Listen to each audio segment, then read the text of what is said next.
191. I wanted to touch a subject about different kinds of species that are imprinted in our history,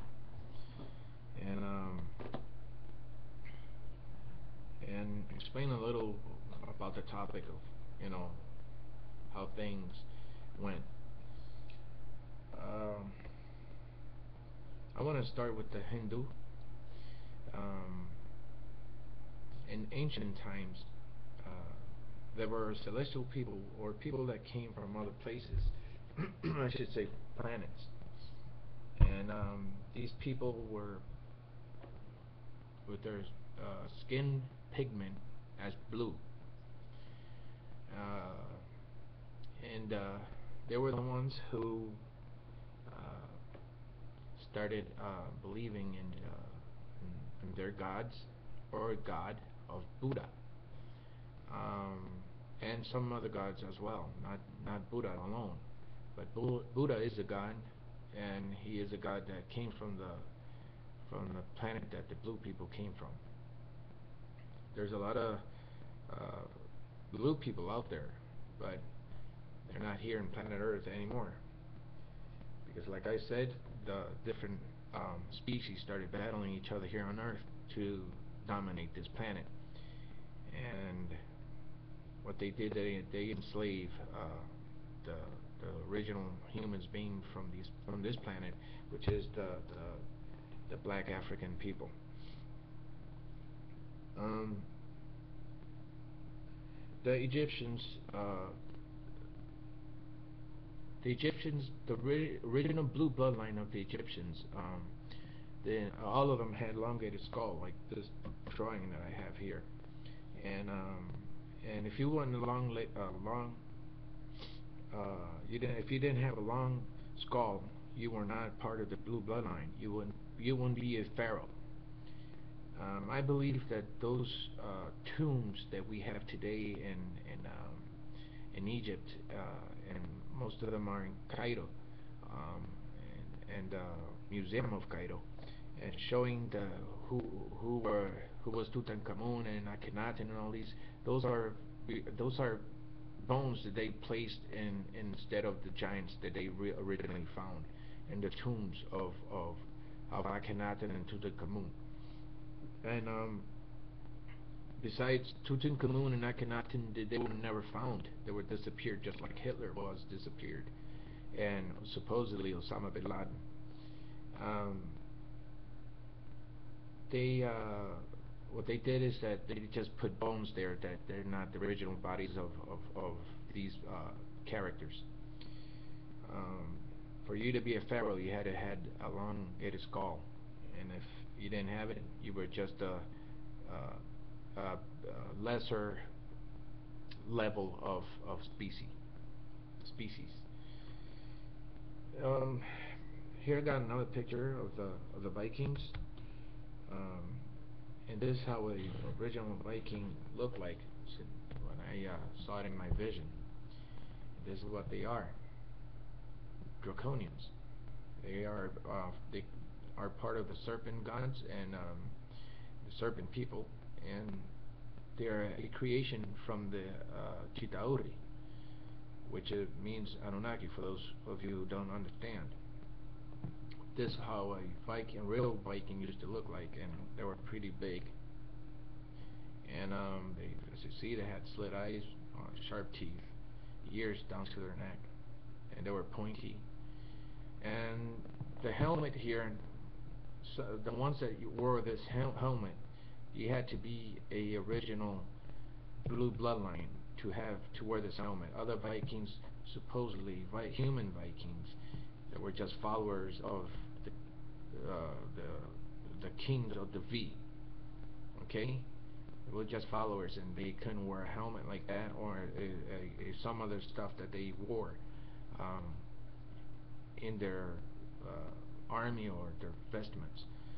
Um, for order you to have a helmet with like this, you had to be original Viking because this represents the viper, the horned viper, and that's where they come from the serpent, the horned viper. The horned viper is the one that betrayed Eve, Adam and Eve, and betrayed God, Yah, in the Garden of Eden. And they in their shields they had the three serpent gods, or the serpent, or a dragon, which is a serpent as well, and that's what symbolized where they come from. And like I said before, they will never show you a sword of a real Viking because it's oversized. They will show you swords of humans that followed the Vikings, believing that they were part of the gods. What they did is, most of these Vikings, what they went at war with other species, and they eliminate many other species that came from the Stargate to this planet Earth.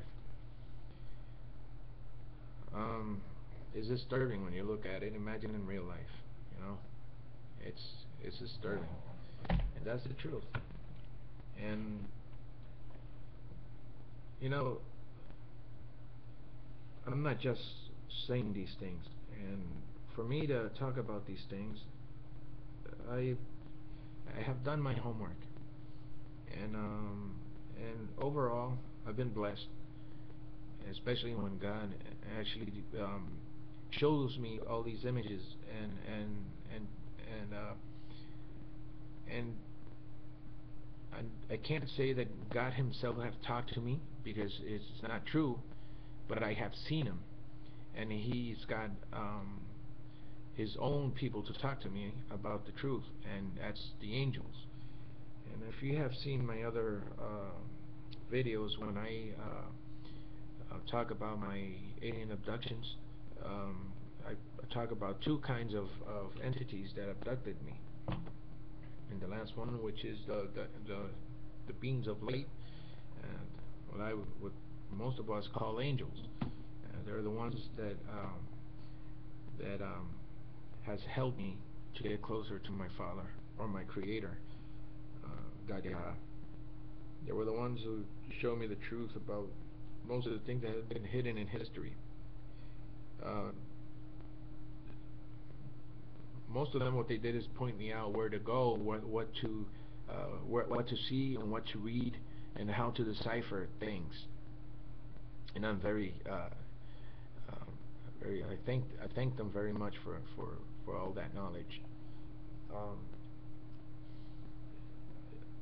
when I didn't know anything about this, it was hard for me to accept these things, and it really took me off my comfort zone, and you know, I was, I didn't know how to put this. I didn't want to talk to people about this, or I didn't want to hear anything about this. It was hard to consume and to handle. But during time, I've seen a lot of innocent people just being lied to, being tricked, and people out there really don't care if whatever you are, what you are. What they care about is that the agenda of this world domination um, goes through. And it's hard to believe, but it's the truth, and that's what's happening in our own faces, in our own life. Now, people talk about politicians, right? And they talk about if they voted or not voted. And when they talk in television about all these things, about how much promises are we going to make to you and whatever, but they never touch the subject of the chemtrails. Okay, none of them, no politicians, and the ones that are very ignorant, that don't know what's going on with the chemtrails and all the the truth that is behind all these things, um, they're just in denial. And most of these people that are in denial are the ones that are coming out of college. Now, what makes them believe not to believe the truth, even though there's proof in their face, and they don't want to believe it? Why I'm saying this, because I have spoken to many people that come out of college and they don't believe in chemtrails, and even scientists has come out offering proof about the chemtrails, and talking about the chemtrails, and even there's proof of this supposedly global warming is all a scam. But yet, people don't know. Now, if they don't know that it's happening in their faces, under their eyes, how can they believe something like this? I can't expect that people that don't have knowledge to believe all these things, because it's really hard to grasp. It's really hard. I know people that they don't even know what is the Tower of Babel. They don't know. They don't, and some of them call themselves Christians. So how can I expect them to know these things and to believe? Well, for you to start to knowing the truth, just look at my videos. And most of the videos that I did in the past, I mentioned the God, yes, the names of the gods of Jehovah, and because I was in a transaction of knowing the truth. Jehovah, Jesus, and Yeshua, and Yahweh, and all these other names. And all of those names, during my research, in truth, they're just false. They're not the Most High God. They're gods that college people and Greeks came up with. For you to know the truth, you got to go way back. It's like Alex Jones says, the rabbit hole is deep, but it's there. You got to move yourself to look for the truth. I can't expect people to believe me. I don't want, it's up to them. But all you're going to hear from me is truth. And I got history to back it up. And so this is a short video I want to do. God bless Allah, seeking the true name of Yahweh through His Son Ish, the Nazarene. Bye.